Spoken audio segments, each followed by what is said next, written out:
তোমরা যারা কল্যাণ ইউনিভার্সিটির আন্ডারে বিভিন্ন কলেজগুলোতে নতুন ফার্স্ট সেমিস্টারে পড়ছো এবং 2025 সালে বাংলা মাইনর পরীক্ষাটি দেবে, অনেকেই বাংলা মাইনরের সাজেশন চেয়েছো।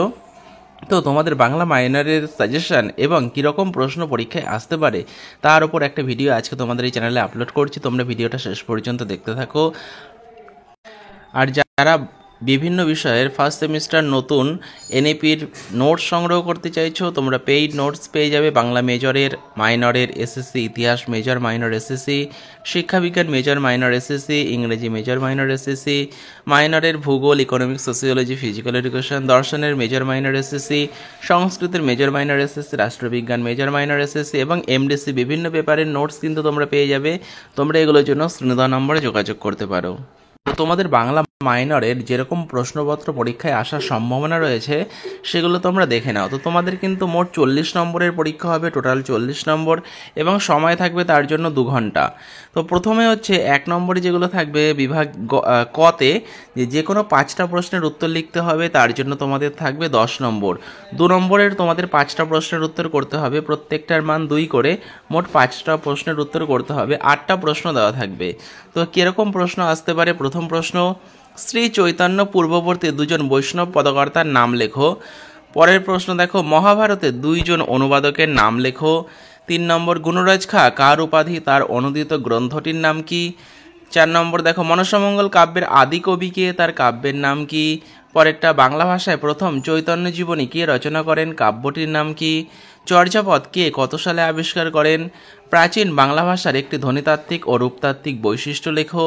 লাস্টেরটা হচ্ছে সংবৃত স্বরধ্বনি ও বিবৃত স্বরধ্বনি কি উদাহরণ দাও। তো এইরকম তোমাদের প্রশ্ন থাকবে। এর মধ্যে থেকে তোমাদের 5টা 2 নম্বরের প্রশ্নের উত্তর করতে হবে। এরপরে তোমাদের 5 নম্বরের প্রশ্ন তোমাদের 2টোর উত্তর করতে হবে। লেখা থাকবে যে 2টো প্রশ্নের উত্তর দিতে হবে।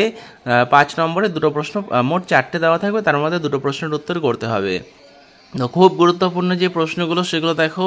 প্রথম প্রশ্ন, চর্যাপদের সাহিত্য মূল্য বা কাব্য মূল্য বিচার করো। পরবর্তী প্রশ্ন, বাংলা রামায়ণের শ্রেষ্ঠ অনুবাদককে, তার কৃতিত্বের পরিচয় দাও।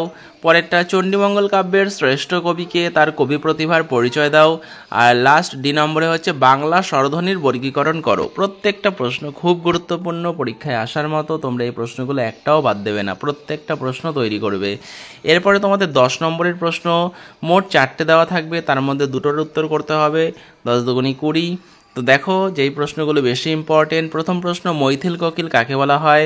পদাবলী সাহিত্যে তার অবদান আলোচনা করো। প্রাক চৈতন্য যুগের যে কোনো একজন পদকর্তার কবি প্রতিভার পরিচয় দাও। পরবর্তী প্রশ্ন, ধর্মমঙ্গল কাব্যকে রাঢ়ের জাতীয় কাব্য বলা যায় কি আলোচনা করো। ধর্মমঙ্গল কাব্যের একজন কবির কবি প্রতিভার মূল্যায়ন করো। আর লাস্ট হচ্ছে, রাঢ়ী ও বঙ্গালী উপভাষার আঞ্চলিক অবস্থান উল্লেখ করে এর ভাষাতাত্ত্বিক ও রূপতাত্ত্বিক বৈশিষ্ট্যগুলি আলোচনা করো। তোমরা যদি এই বাংলা মাইনরের পেইড নোট সংগ্রহ করতে চাও, তোমরা স্ক্রিনে দেওয়া নম্বরে 150 টাকা পেমেন্ট করে হোয়াটসঅ্যাপে তার স্ক্রিনশট পাঠাও। তোমাদের এই বাংলা মাইনরের পেইড নোটস প্রশ্ন উত্তর সহ পেয়ে যাবে। 2 নম্বর, 5 নম্বর, 10 নম্বরের সমস্ত প্রশ্ন উত্তর সহ তোমরা ওই পেইড পিডিএফের মধ্যেই পেয়ে যাবে।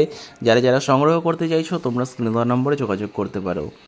এছাড়াও তোমরা ফার্স্ট সেমিস্টারের অন্যান্য যে বিষয়গুলো রয়েছে সেগুলোর major minor SSC, MDC, VSC এই পেপারগুলোর পেইড নোটস বা সাজেশন সংগ্রহ করতে তোমরা স্ক্রিনে দেওয়া নম্বরে যোগাযোগ করে এগুলো তোমরা পরীক্ষায় অবশ্যই কমন পাবে।